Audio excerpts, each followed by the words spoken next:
ఒకరు మన చిన్నమైల్ అంజిరెడ్డి గారు. మెదక్ జిల్లా రామచంద్రాపురంలో రాజిరెడ్డి లక్ష్మీనరసమ్మ పుణ్య దంపతులు ఓ సాదాసీదా రైతు కుటుంబంలో పుట్టారు. ప్రేమానురాగాలు, ఆప్యాయతలకు చిరునామా అంజిరెడ్డి గారి సతీమణి గోదావరి గారు. ఆమె ఆయనలో సగం. కుటుంబ, వ్యాపార, రాజకీయాల్లో తోడు నీడ.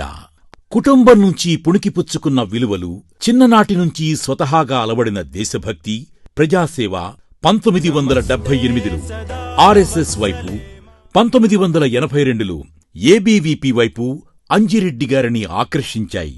2 జాతీయవాద సంస్థల్లో కార్యకర్తగా, నికార్సైన జాతీయవాదిగా, సమాజ సేవలు, విద్యార్థి సమస్యల పరిష్కారంలో చురుకైన పాత్ర పోషించారు. అంజిరెడ్డి గారు కష్టపడి చదివి గణిత శాస్త్రంలో పీజీ పట్టాను పొందారు. 1989లో వ్యాపారం ప్రారంభించారు. 1993లో ఎస్ఆర్ ఇండస్ట్రీస్కు పునాదులు వేసి నేటికీ వేలాది మందికి ఉపాధి కల్పిస్తున్నారు. చదివేందుకు విద్యార్థులు తనలా ఇబ్బంది పడొద్దని నిర్ణయించుకున్నారు. అక్కడి నుంచే తన ప్రజాసేవ ప్రస్థానాన్ని పరుగులు పెట్టించారు. 2000 సంవత్సరం నుంచే ప్రభుత్వ పాఠశాలలకు ఫర్నిచర్ సమకూర్చారు. ల్యాబ్స్ ఏర్పాటుకు 60 లక్షల రూపాయల వరకు వెచ్చించారు.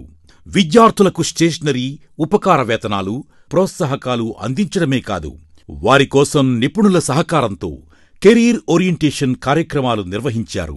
యువతను క్రీడల్లో ప్రోత్సహించేందుకు ప్రతి ఏడాది sports meet, kho kho, volleyball, cricket టోర్నీలను నిర్వహిస్తూ తన క్రీడా స్ఫూర్తిని చాటుకుంటున్నారు.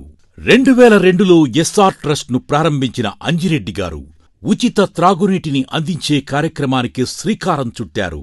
జిల్లాలోని ప్రభుత్వ విద్యాసంస్థలు, కార్యాలయాల్లో ఆర్వో ప్లాంట్లను ఏర్పాటు చేశారు. నీటి కొరత ఉన్న ప్రాంతాల్లో సైతం ఆర్వో ప్లాంట్లను ఏర్పాటు చేసి వాటన్నిటినీ నేటికీ నిర్వహిస్తున్న ఘనత అంజిరెడ్డి గారిదే. దేవాలయాలకు విరివిగా విరాళాలు ఇవ్వడమే కాదు, నిరుపేద యువత వివాహానికి పుస్తెలు, మెట్టెలు ఇచ్చి వారి ఇంటి బిడ్డగా సాయం చేస్తున్నారు. యువత, నిరుద్యోగులకు నైపుణ్య శిక్షణ అందించి వారి బ్రతుకు చిత్రాలు మారుస్తున్నారు. పేదల ఆరోగ్య భద్రతకు పెద్దపీట వేసి ఆటో డ్రైవర్లు, అసంఘటిత కార్మికులు, బడుగు బలహీన వర్గాల వారికి జీవిత బీమా చేయించి వారి జీవితాలకు భరోసా కల్పిస్తున్నారు. అలా నిస్వార్థంగా అంజిరెడ్డి గారు ప్రజాసేవ చేస్తున్నారు. ఇప్పుడు మనలో ఒకడిగా, మనకోసం, మన గొంతుకై మన ముందుకు వచ్చారు.